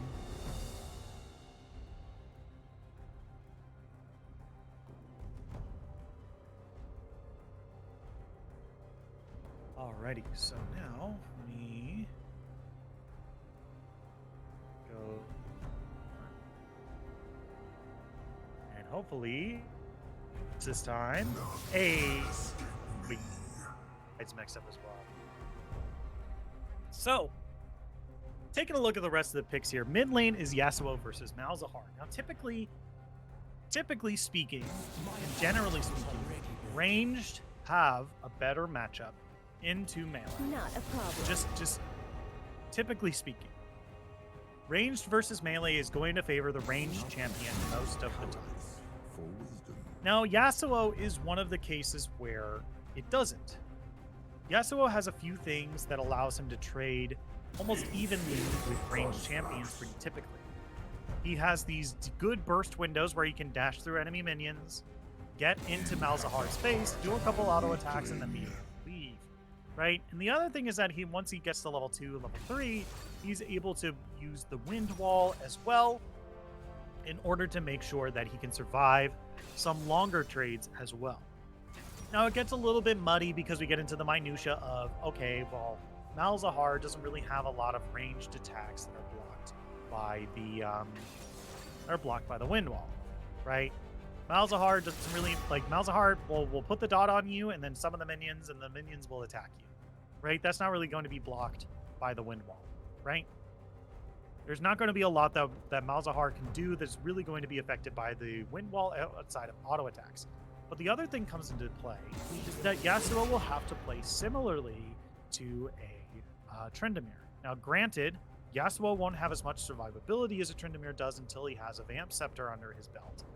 But that's basically what Yasuo needs to do. He needs to play defensive and, look for small trades here and there and basically poke out the damage from Malzahar until he is out of mana. And that's when Yasuo is able to fully go ham on the Malzahar.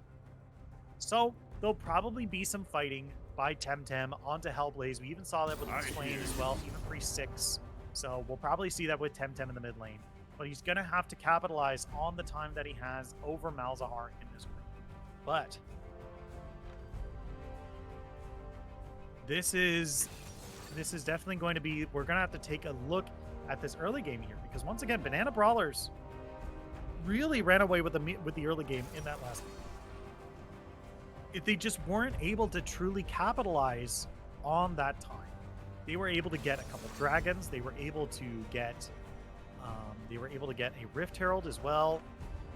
But they weren't claiming first turret. They weren't able to translate it into a mid-game win.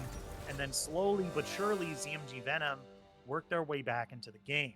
Now, granted, it became way too close at the end game, but that's more of a problem with ZMG Venom than it is with Banana Brawlers. I think Banana Brawlers here have a solid team composition. They know when they should be spiking, right? This mid game is going to be the best time for them to try to finish off the game, right? Your Jinx is finally going to start getting powerful. Your Yasuo is going to start falling off. And about that time, that's when you're going to need to win the game. However, over here at Camp ZMG Venom, we have a much later game team going on. And I think this makes sense, especially after a 45-minute game in the previous game. They're like, hey, what if we have two big attack speed carries that can just really run away with the game if this game goes long, right?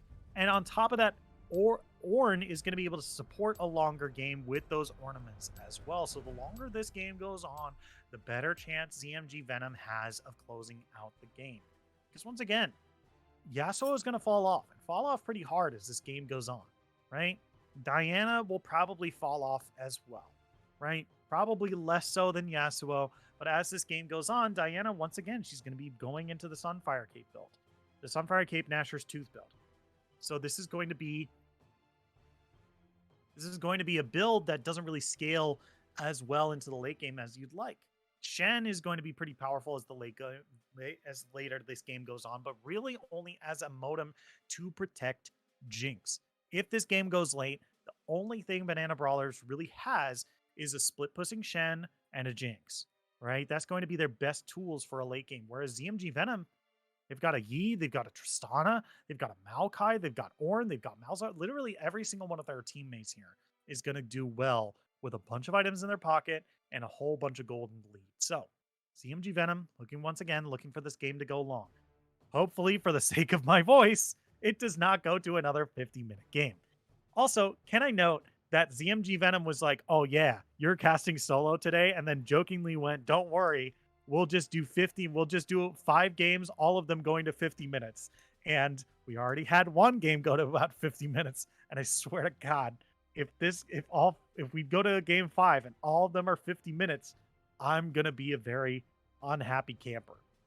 However, jokes aside, we are going to take just a quick break. And when we come back, we're going to be on the rift of game number 2 of Style Esports Ishtal Finals, Banana Brawlers versus ZMG Venom. Don't go anywhere. We'll be right back after this.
Alrighty.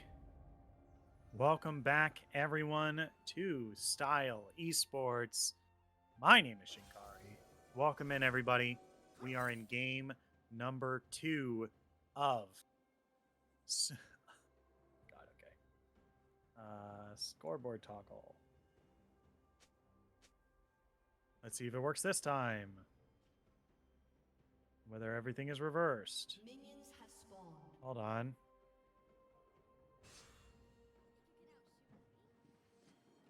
Or nah. How about this time? Hey, there we go. Okay. Jiminy Jolkers. All right. Welcome back, everybody. Here we are, finally ready to be set up. We've got both these folks ready to go here. Both these teams ready and raring to go. We've got lanes set up, both pretty standard starts here. Diana's going to be starting blue. So is King Demon. And we've got the Yi, we've got the Diana.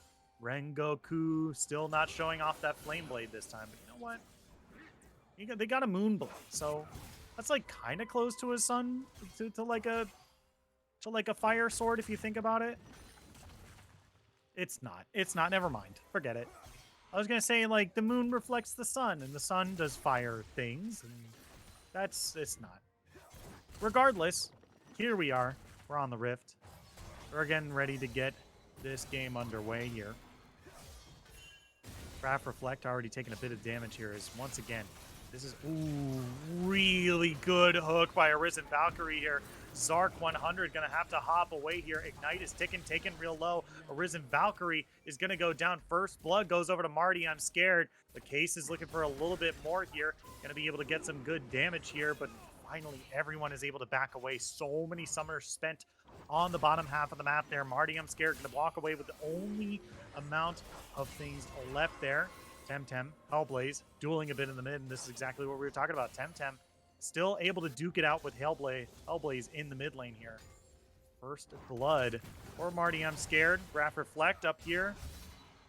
Be able to dive in, get the taunt on Leo the Ravager. They might be able to turn this around. They're taking up some minions, though. Graph Reflect taken incredibly low. Here comes King Demon in from the jungle here, but Graph Reflect is going to be able to pick up one kill. Temtem is going to be able to pick up another. King Demon is going to be able to pick up the third. It's a bloodbath. 2 for 2 already across the map here, as now Temtem's getting some good damage onto this red turret. Now, this is a lot more bloody than we saw that first game.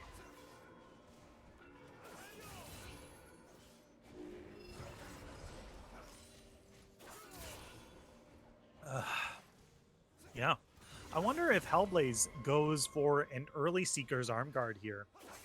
It does slow down your mythic item purchase, but I feel like if you go into the half item of Lost Chapter with Seeker's Arm Guard, you slow down the item a little bit, but it's not really the end of the world. Especially considering that there's a lot of AD on the enemy team, and just giving yourself that just little extra bit of armor could be very beneficial. As now, Graph Reflect, Leo the Ravager, one more time, up in the top lane here. Leo the Ravager, able to go toe for toe here, gets a good knock up on the Graph Reflect. Once again, wow, they're really going at it. They're wasting no time duking it out back and forth as Diana waiting for a lane gank down the bottom lane here. They're going to have their bottom lane push really hard in order to gain some vision control, in order to make sure Diana does not get spotted out. But there's the taunt from Graph Reflect here. It's going to be the knock up. Let's see if they can find the Alpha Strike. King Demon coming in here. Graph Reflect taken real low. There's going to be the Alpha Strike, but it's not going to be enough here. Underneath the turret, King Demon might be in some trouble. Flashes away, presses that Meditate. They're going to be getting away A-okay. Now, King Demon, Leo the Ravager, looking for the dive underneath the turret here. Leo the Ravager, taunted underneath the turret. They're taking real low. Graph Reflect might be able to survive this. King Demon now taking the turret. 1 shot, 2 shot, double kill for Graph Reflect underneath the turret. It's a blunder up in the top lane that's going to make this Shen 3-1. Good hook by Arisen Valkyrie, flinging them onto the chompers. Now Chase is in some trouble as they're going to jump on top of them. They're low. Zark 100 is looking really low. Arisen Valkyrie still looking for the kill on the Zark here, being just outside range. Not going to happen this time, as now we are going to take it. Zark 100 going to be able to find that kill for themselves.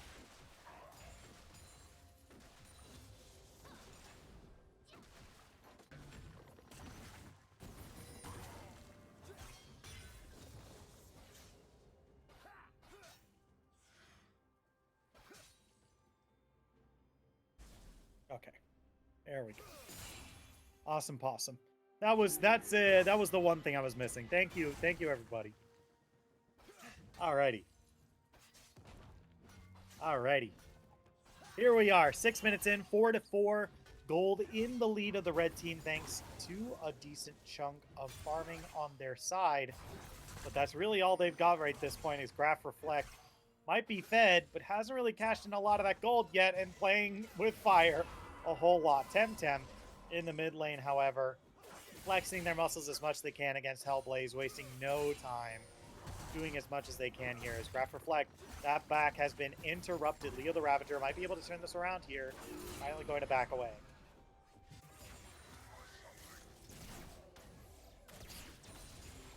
Yeah. Really, the only reason they have this gold lead right now is thanks to a lot of the CS leads that they have. Or maybe it's just the 2-0-1 on the Tristana. I'm not quite sure. It's just, you know, there's a 3-0-1 on one side and a 2-0-1 on the other. Even in kills, I guess because they got the first blood is going to be the reason why they're in the lead right now. 500 gold seems to make sense, as now Rengoku, Arisen, Valkyrie, and Case are inside the Dragon Pit, securing the first Drake here. It is a Cloud Drake, which actually, by the way, is the best individual Drake to get, because it means that the Drake Soul is not Cloud Soul this time around. Funny enough. As, oh my god. Arisen Valkyrie going to tank just a little bit of damage from the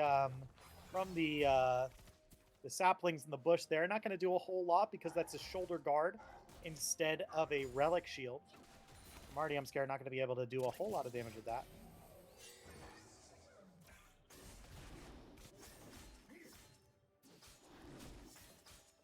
Eight minutes in.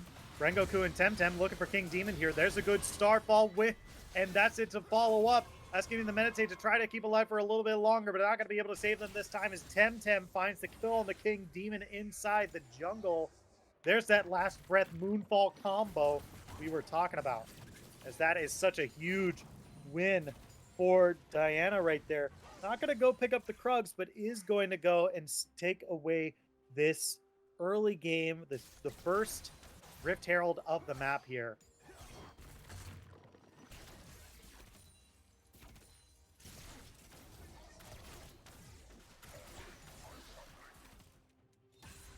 Now, about 9 minutes in, the gold is finally swung into the favor of Banana Brawlers here. Looking to be pretty good for them, as now they've picked up the Rift Herald as well, which means they should be able to press this into whichever lane they wish. I'm going to imagine it's going to go mid in order to unlock this Yasuo here, as Arisen Valkyrie shows up into the mid lane, pops Malzahar's shield, and walks away. There they go. Good roam by Thresh. Interesting roam by Thresh there. It's now Zark 100 in the bottom lane. King Demon waiting in the wings here. Waiting for possibly a turret dive. Temtem continues to harass Hellblaze here. Remember, he does have the red buff. It's got a red buff and a blue buff, so these cooldowns are nothing, and these auto attacks hurt a whole lot. So Hellblaze is going to have a little bit more of a problem dealing with this, dealing with Yasuo, even more so than they were before. Once again, dashing forward. Still nothing to really speak of just yet, so King Demon still hanging around this bottom end of the map here, so still looking to try to help out their bottom lane, looking for advantages there. As Temtem diving on a Hellblaze here, throws out the tornado, not going to be able to land it this time, so Hellblaze forced to flash away and now forced to back as well. Does have the TP available for them, but I don't think it's going to do too much for them. They need to be careful. However, might be Temtem needs to be careful this time, as King Demon is making their way up into the mid lane here. That's going to be Alpha Strike onto the minions. Teleport coming through for the Malzahar. But yeah, this is all really good for Banana Brawlers here. This is, once again, they've done a good job of taking control of this early game here. But whether or not they're going to convert it into mid-game advantages is up to them now. As Leo the Ravager, once again, fighting Graph Reflect here. Diana looking for Master Yi inside the jungle. Not going to be able to find them. But we do have a Shelly, and here it comes. Temtem and Rengoku are inside, and they're going to be able to pick up the Nashor's Tooth first. And that's going to be important, especially considering that they're going to be able to maybe get this first turret here. Real close, real close. And Rengoku might have to die for it. That's a really good moonfall. Knock into the air. Does not have that. Not going to go through with the last breath just yet. Temtem might just pay for it with their life here. Stand United coming across as well. But good last breath. 1, 2 kills. Make that 3. Temtem with the triple kill on the Yasuo. 11 minutes in. Huge, huge Yasuo ultimate there. And Rengoku was the only casualty, as now Zark 100 looking to turn this around for the team. Jumps in, gets taunted by Graph Reflect here. Might be able to turn this around. Temtem taken real low. Zark 100 finally able to protect that turret for their team. But wow, what a fight. What a win for Temtem. What a win for Banana Brawlers here.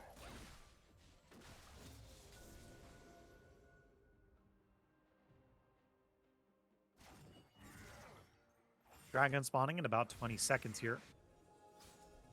And this does look like a good chance, a good opportunity for Banana Brawlers to continue this lead that they put together for themselves. This is now a team that is pretty far ahead. Shen here does have the teleport available, is not unleashed. But they do have some turrets nearby that he can teleport to if he wants to join, but he has to do it soon. Has to do it sooner rather than later. Looks like he might be backing to cash in some gold here. Once again, he's going to have to come to this fight soon because this fight has started. Temtem knocked into the air. The box comes down. Rengoku in the middle of the team does not have that moonfall available. The King Demon has already found 1. There's the last breath. Going to be able to find 1 kill for themselves. That's going to be 2 for Temtem, 1 for Arisen Valkyrie. As Zap comes through, going to be able to find the kill onto Maokai here. Knocked into the air. Hellblaze finds another. Is going to be the next to fall, and that's the first ace of the game. 13 minutes in, it's going to be Case picking it up from themselves, as now the blue team is running rampant in this game. 13-6, up 4.9 thousand gold, and going to be able to find themselves an Ocean Drake as well. The salt for this map, once again, Hextech Drakes.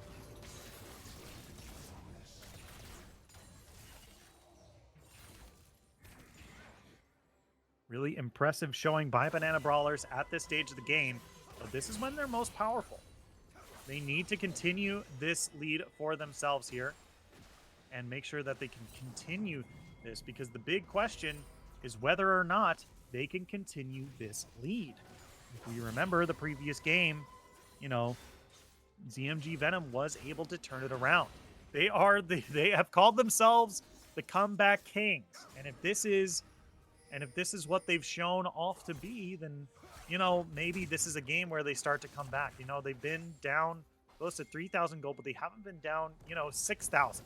You know, this doubled the lead that they had at this stage of the game in the previous game as well. So Banana Brawlers, this might be the game that they're looking to finish off here, but they're going to have to finish it relatively soon. Once again, Jinx has almost 2 items here. Yasuo is going to start to fall off the later this game goes. So it's really going to be Temtem looking to be as strong as they can be. As now, to continue in this game here, we have as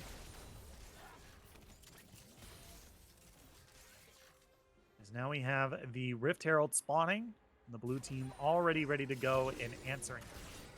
I do kind of like this thing that they've done here. They brought Thresh into the mid lane here to help out Temtem and push out that wave. I think he should be going top in order to help out the Shen, honestly. Especially because now that they have this Rift Herald, they can now push wherever they want. And Arisen Valkyrie looking for Leo the Ravager, but they can't quite find it. But this is a really good roam from the rest of the team here. Here comes down Shelly. Lantern and move around. I like the mobility that they're going around the map with, but I think they should just stay in the top lane and push with the Shelly here. All the turrets in the mid lane are gone. I don't think you're really going to get an easy shove onto any sort of turrets in the mid lane right now. Like, going to the mid lane might as well be A-ramming at this stage, right? This 2.5 minutes into the next Drake. There's no reason to be in this mid lane right now.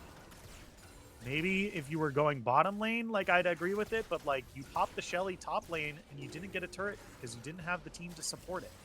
So now you kind of have to regroup and group as 5 in order to take down Leo the Ravager, in order to take down this turret. And Warren is a really hard champion to turret dive. And now he also knows you're there. So this is going to be another time, and hopefully they don't peel away from this turret, because this Ornn is backing, and they have a whole lot of resources. Case, Rengoku looking for Hellblaze, flash forward, pops the Moonfall, but not going to be able to grab it this time. They're going to grab this outer turret and back away at this stage. They both, as they start to prepare for this Drake now, as Rengoku and Case are going to be able to find this bottom lane turret as well. Really, really strong for them, as this is going to be them resetting now. Dragon is spawning in a minute and a half. So now this is going to be both the teams' time to start getting ready for that fight. This is the first Hextech Drake of the map. Remember, the Hextech Drake gives cooldown reduction and attack speed and a small little chain lightning at the soul. So this is a really important soul for both these teams. Both these teams really like cooldown reduction and attack speed. I struggle to think of a team comp that doesn't. But especially with a Diana, a Yasuo, and a Jinx, cooldown reduction and attack speed, really, really powerful for them. So, here we go. First Drake up in 50. Blue team's already here, ready, raring to go. And yeah, let's see what we're looking for here. It should be noted that it doesn't look like Maokai is going to be looking for the Evan Shroud this time around. It looks like they're just going to be putting together a Iron Locket Solari, which is, you know, it's still pretty good. I think there's still a lot of AoE damage on the enemy team that should be able to be mitigated if you are in the right position. But now, looks like the blue team is just looking for some sort of just angle for some sort of pick before this dragon spawns. 10 seconds. This is actually a good call from the red team to look for that mid turret, but here comes the engage right here. They're looking for that. That's going to be the... Man, I wish that was called Twisted Advance, because it definitely does look like a bunch of roots advancing towards the enemy. I wish that was called Twisted Advance, but it's not. It's called Nature's Grasp, which also makes sense. But I feel like those things could be interchangeable. Regardless, blue team is going to pick up the Hextech Drake this time. Red team not exactly looking to fight. Down 6.5 thousand gold. Tried to look for a cheeky mid-turret steal while they were at Dragon, but took a little too long. 55 seconds now onto the Baron buff as they're making their way towards the top lane. Arisen Valkyrie and group Graph Reflect. Taking a stock of where we're at right now, almost 20 minutes into the game. The blue team, Banana Brawlers, are up 7 kills, 3 Drakes, and 4 turrets. They were able to grab both of the Rift Heralds as well, so a whole lot of gold from neutral objectives in their pockets right now as this game continues. Now granted, they're going to start falling off, and it depends on how good Zark 100 and King Demon are going to make the most of this situation. The longer this game goes, the more in favor of ZMG Venom it is. They've called themselves the Comeback Kings. They have 2 late-game hyper carries on their team. They have an Ornn as well. If they're able to maybe survive just a little bit longer, they might be able to turn this around for themselves. But it all comes down to how Banana Brawlers play. A good hook onto Marty Unscare, but it's going to invite the rest of the team. The box comes down. That's going to be the Nature's Grasp as well. They're trying to get in. That's the Moonfall is going to be able to find the first kill there. So Leo the Ravager is going to be stunned up here. Leo the Ravager finally goes down. His Graph Reflect is going to be putting themselves on a killing spree, popping the Blast Cone.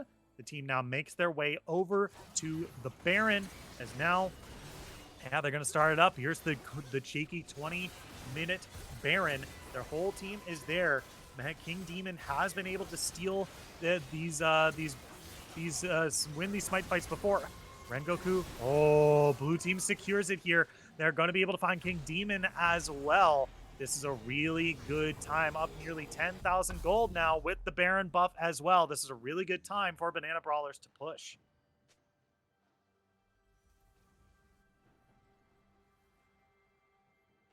All right, 21 minutes in.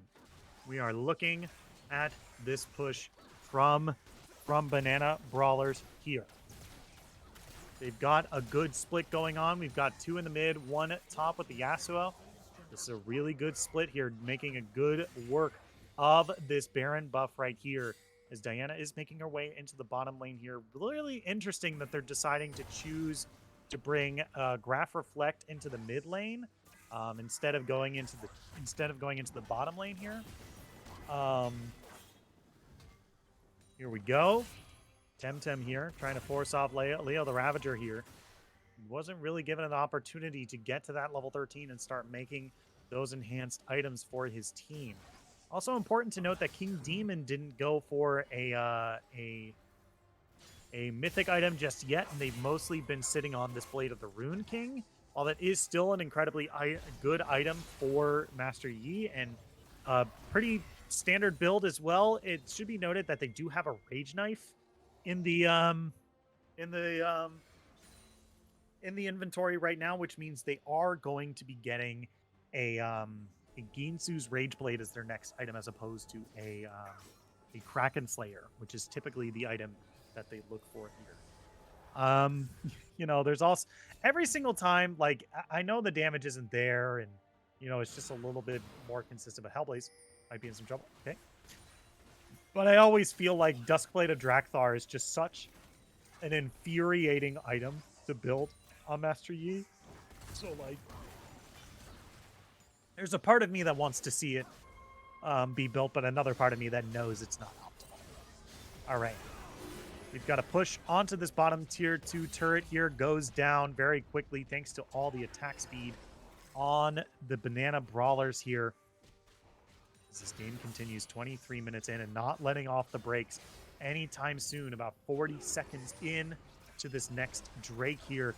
And ZMG Venom kind of huddling around this corner here, not really wanting to be caught by themselves. Temtem caught out by the Malzahar ultimate. This might be the engage that they're looking for. Temtem taking real low, but that's going to be the Moonfall coming across, going to be able to find the kill on the Malzahar here. Zark 100 trying to find a re-entry into this fight. Good last breath by Temtem, going to be able to find that kill there. Is now flashing over the wall. Zark goes down as well. Double kill for the Diana. That's 4-5 members down. Double kill. It's the ace. Temtem now dashing forward. They know what they're looking for. 23 minutes in. 24 minutes. They're going right for the Nexus. They're not going to waste any more of our time. Here we go. Right onto the Nexus turrets. Let's see if any respawns are going to be able to come through to protect this Nexus. First one up is Marty. I'm scared. Here we go. This is your time. Nexus is being wailed on. Can the Maokai protect it? Twisted Advance comes in, but it's not going to be able to stop him this time. 24 minutes in. Banana Brawlers picks up a real quick W. GG's. Alrighty. With that, we are going to take just a quick break, and when we come back, we're going to be in picks and bans of game number 2 of Banana Brawlers versus game number 3 rather, of Banana Brawlers versus ZMG Venom. Don't go anywhere. We'll be right back after this.